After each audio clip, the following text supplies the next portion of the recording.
Hello दोस्तों, स्वागत है आप सभी का ऑनलाइन स्टडी अड्डा यूट्यूब चैनल में। दोस्तों आज की वीडियो उत्तर प्रदेश पुलिस 2022 की जो वैकेंसी आपकी आई है रेडियो ऑपरेटर में, हेड ऑपरेटर या फिर हेड ऑपरेटर मैकेनिक की, जिसके पोस्टों की संख्या 936 है, उससे रिलेटेड है। तो दोस्तों अगर आप चैनल पे नए हैं तो चैनल को सब्सक्राइब कर लिया और अपने दोस्तों में जरूर शेयर करें और वीडियो को लास्ट तक जरूर बनाएं, क्योंकि इस वीडियो में हम इसका जो सिलेक्शन प्रोसेस है, साथ ही इसकी एलिजिबिलिटी क्या रहने वाली है, इसका एज क्या रहने और एग्जाम पैटर्न क्या होने वाला है, साथ ही इसके लिए क्या इंपॉर्टेंट डॉक्यूमेंट आपके पास होने चाहिए और आपका एक्सपेक्टेड एग्जाम डेट क्या है, सभी को डिस्कस करेंगे। तो दोस्तों वीडियो पे लास्ट तक जरूर बने रहें। दोस्तों वीडियो स्टार्ट करने से पहले हम बात करेंगे यूपीएसआई और एएसआई का जो आपका डीबीपीएसटी है उससे रिलेटेड कुछ अपडेट है। तो दोस्तों जैसा कि आपको मैं लास्ट वीडियो में भी बताया था कि कुछ मीटिंग हुई थी।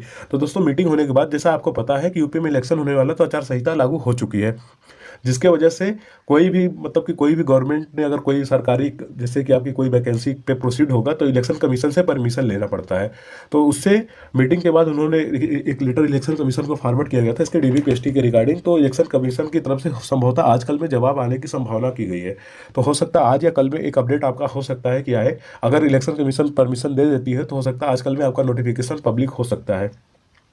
साथ ही मैं उनसे कहूँगा कि जो अभी फिजिकल कर रहे हैं वो अपने फिजिकल को कंटिन्यू करें, जो एसआई वाले हैं अपनी रनिंग को कंटिन्यू करें। साथ ही जो एएसआई वाले हैं जिनका डीबीपीएसटी और टाइपिंग होनी है तो वो अपनी टाइपिंग पे फोकस करें और अपने डॉक्यूमेंट सब ओके रखें। अगर इलेक्शन कमीशन की परमिशन मिल जाती तो भर्ती बोर्ड इसको जल्द से जल्द, अर्थात जिसे आपको पता है कि 10 फरवरी को पहला फेज होने वाला है, तो उससे बहुत पहले मतलब कि जनवरी में ही निपटाने का कोशिश करेगा, क्योंकि सभी तैयारियां हो चुकी है। आपको पता है कि कमेटी का गठन होना था, कमेटी का गठन बहुत पहले हो चुका है, करीब 5 से 7 दिन हो गया कमेटी का गठन हुए। तो हो सकता है कि अगर परमिशन ग्रांटेड होती तो आपकी जल्दी नोटिफिकेशन पब्लिक हो जाएगी।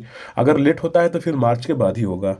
तो दोस्तों ये आपका यूपीएसआई और यूपीएसआई जो लिपिक लेखा वाली है उससे अपडेट था। अब बात कर लेते हैं Uttar Pradesh police radio operator की।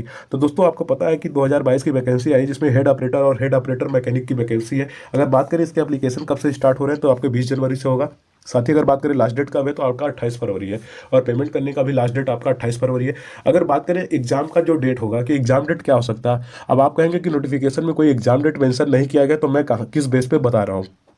तो दोस्तों इसका एक ही बेस है मेरे पास। जैसे आपको पता है कि 2017 में इलेक्शन हुए थे और उससे जस्ट पहले 2016 में यूपीएसआई की एक वैकेंसी आई थी, जिसका अभी आपको पता होगा कुछ दिन पहले ही उनको फाइनल बुलाया गया है उनका पासआउट परेड कराने के लिए। 16-17 में उनका पासआउट परेड हो जाएगा, उसके बाद उनकी पोस्टिंग हो जाएगी। तो दोस्तों ये आपको मैं बता रहा हूँ उनका, जैसे कि आपको पता है कि 2016 में वैकेंसी आई थी और उनका जो पेपर हुआ था वो हुआ था आपका 17 जुलाई से 31 जुलाई 2017 तक चला था उनका पेपर। तो वो जस्ट इलेक्शन के बाद जब नई गवर्नमेंट बनी थी सीएम योगी आदित्यनाथ की, उसके 3 महीने बाद हुआ था लगभग। तो ऐसे ही आपका ये भी इलेक्शन होने वाला है। तो इलेक्शन होने से 3 से 4 महीने बाद, जैसे कि नई गवर्नमेंट बनेगी उसके 3 से 4 महीने बाद हो सकता है संभवतः कि इसका पेपर हो। इसीलिए मैंने एक्सपेक्टेड जुलाई और अगस्त बताया है, और आप जुलाई ही जून और जुलाई मान के ही तैयारी कीजिएगा मेरे अकॉर्डिंग। अगर बात की जाए दोस्तों इसका एप्लीकेशन फीस क्या रहने वाला, तो 400 रुपये। और एज लिमिट की अगर बात की जाए तो आप 20 से 28 वर्ष तक इसकी एज लिमिट दी गई है। साथ ही इसमें जो ओबीसी जन एससी और एसटी वाले कैंडिडेट हैं उनके लिए 5 साल की छूट है जो यूपी गवर्नमेंट की तरफ से मिलती है।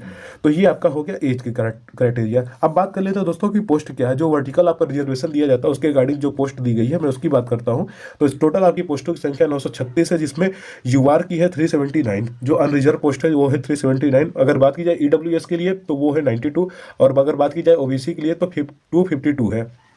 साथ ही बात करें अगर एसटी पोस्ट के लिए तो 195 है, और एसटी के लिए अगर बात की जाए तो 18 है, 18 है। साथ ही बात करें अगर हॉरिजॉन्टल जो आपका रिजर्वेशन दिया जाता है तो उसमें जो रिजर्व किए गए उनको देख लेते हैं। तो ये है स्वतंत्रता संग्राम सेनानी जो आश्रित है उनके लिए 18 पद दिए गए हैं। साथ ही जो भूतपूर्व सैनिक है उनके लिए 46 है, और अगर जो बात की जाए अगर महिलाओं के लिए तो वो है 186 पद उनके लिए रिजर्व है।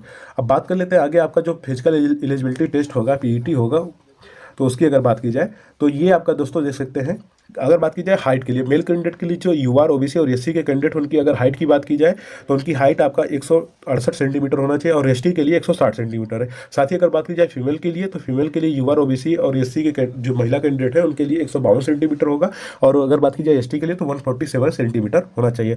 अगर बात करें चेस्ट के लिए तो मेल कैंडिडेट की चेस्ट मेजरमेंट की जाएगी, जिसमें आपका यूआर ओबीसी और एससी के लिए 79 से 84 होना चाहिए, और एसटी के लिए 77 से 82 होना चाहिए। अब बात कर लेते हैं रनिंग के लिए। तो रनिंग के लिए जो मेल कैंडिडेट है उनके लिए 4.8 किलोमीटर की रनिंग होगी, 28 मिनट आपकी टाइमिंग दी गई है।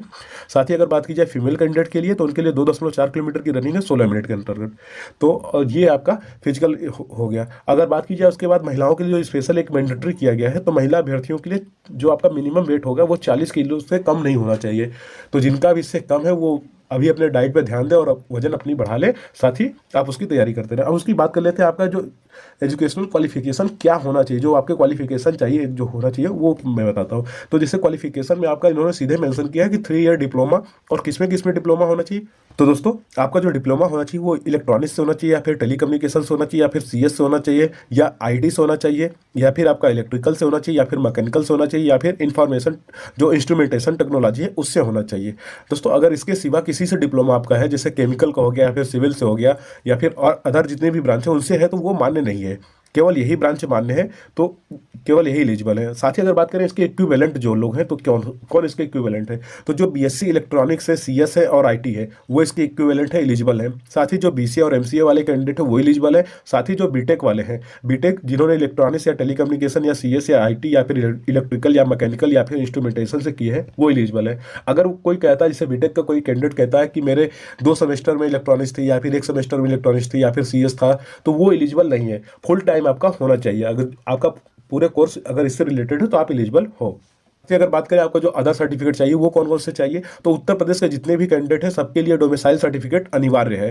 डोमिसाइल सर्टिफिकेट होना चाहिए आपके पास। अगर बात की जाए कास्ट सर्टिफिकेट, तो कास्ट सर्टिफिकेट ओबीसी, एससी और एसटी कैंडिडेट के लिए चाहिए। अगर बात की जाए ओबीसी कैंडिडेट के लिए जो मेंशन किया गया है, तो 1 अप्रैल 2021 के बाद का आपका ओबीसी सर्टिफिकेट होना चाहिए कास्ट का। अगर बात की जाए ईडब्ल्यूएस सर्टिफिकेट के लिए, तो उनके लिए भी मेंशन किया गया कि ईडब्ल्यूएस सर्टिफिकेट आपका 1 अप्रैल 2021 के बाद का बना होना चाहिए। साथ ही बात कर लेते हैं अभी दोस्तों एग्जाम पैटर्न का। तो एग्जाम पैटर्न क्या रहने वाला, तो आपके सब क्वेश्चन पूछे जाएंगे, और उसके बाद आपका जो टाइमिंग दिया है 150 मिनट अर्थात 2.5 घंटे की टाइमिंग दी गई है। दोस्तों इसमें कोई निगेटिव मार्किंग नहीं है। और बात कर ले अगर क्या क्या रहने वाला है, तो आपका सामान्य हिंदी रहेगा जिसके 50 क्वेश्चन है 100 नंबर के, और सामान्य विज्ञान या सामान्य ज्ञान जो आपके 50 क्वेश्चन है वो भी 100 अंक के है। उसके बाद आपका मैथमेटिक्स है वो भी 50 क्वेश्चन है 100 अंक के। उसके बाद आपका रीजनिंग या फिर मानसिक अभिरुचि जो है उसके वो भी 50 क्वेश्चन रहेंगे 100 अंक के। दोस्तों इसमें कोई नेगेटिव मार्किंग नहीं है। साथ ही अगर बात करें इसमें, जैसे कि आपका अभी इससे पहले एएसआई का हुआ था, तो एएसआई वाली जो वैकेंसी हुई थी उसका भी सिलेबस लगभग सेम था। उसमें भी 200 क्वेश्चन पूछे गए थे और 2.5 घंटे आपका टाइमिंग दिया गया था। लेकिन उसमें जो था हिंदी और कंप्यूटर वेटेज दिया था। आपका कंप्यूटर के 50 क्वेश्चन थे, तो इसमें कंप्यूटर को सामान्य ज्ञान और सामान्य विज्ञान में मेंशन किया है। तो हो सकता है कि आपके इसमें जैसे है कि 25 क्वेश्चन आपके विज्ञान को देखने को मिले, और 25 में अदर जो आपके जनरल अवेयरनेस के क्वेश्चन है करंट अफेयर के या फिर यूपी स्पेशल के वो देखने को मिले। तो उस बेस को आप मान के तैयारी कीजिएगा। साथ ही दोस्तों अगर आपको आइए आपको सिलेबस दिखा देते हैं जो सिलेबस आया है। तो दोस्तों देख सकते हैं ये आपका ऑनलाइन लिखित परीक्षा के लिए जो पाठ्यक्रम दिया, तो सामान्य हिंदी आपका 100 अंक, विज्ञान या सामान्य ज्ञान आपका 100 अंक है। साथ ही उसके बाद मैथमेटिक्स 100 है, उसके बाद रीजनिंग 100 है। तो देख सकते हैं आपका जैसे हिंदी इसमें मेंशन किया है, तो हिंदी और अदर जो भारत की लैंग्वेज उसको है। उसके बाद हिंदी का जो व्याकरण है, व्याकरण में आपका जैसे कि वर्णमाला हो गया, तद्भव, तत्सम, पर्यायवाची, विलोम, अनेकार्थक, जो फिलिंग द ब्लैंक आता है हिंदी में वो हो गया। उसके लिंग, वचन, कारक, सर्वनाम, विशेषण, क्रिया, काल, वाच्य, अव्यय, उपसर्ग, प्रत्यय, संधि, समास, ये सब आपके पूछे जाएंगे। मुहावरे, लोकोक्ति, रस, छंद, अलंकार सभी है। उसके साथ ही आपका दिया है अपठित बोध और प्रसिद्ध कवि, लेखक एवं उनकी प्रसिद्ध रचनाएं, तो ये आपका हो गया। इसके साथ ही आपका इसने मेंशन किया, स्पेशल जो मेंशन किया गया हिंदी भाषा में पुरस्कार, तो जो पुरस्कार मिले वो, साथ ही जो विविध है इससे रिलेटेड जो और दिए जाते हैं पुरस्कार और उससे रिलेटेड कुछ और भी है, तो वो सब है वो पूरा मेंशन किया। साथ ही देख सकते हैं इसमें दोस्तों विज्ञान या सामान्य ज्ञान में विज्ञान अलग से मेंशन किया है, जिसमें फिजिक्स, केमिस्ट्री और बायोलॉजी तीनों है। उसके बाद अगर बात कीजिए सामान्य ज्ञान में, तो सामान्य ज्ञान में भी सामान्य ज्ञान और सामान्य विज्ञान, उसके बाद आपका हिस्ट्री है, पॉलिटी है,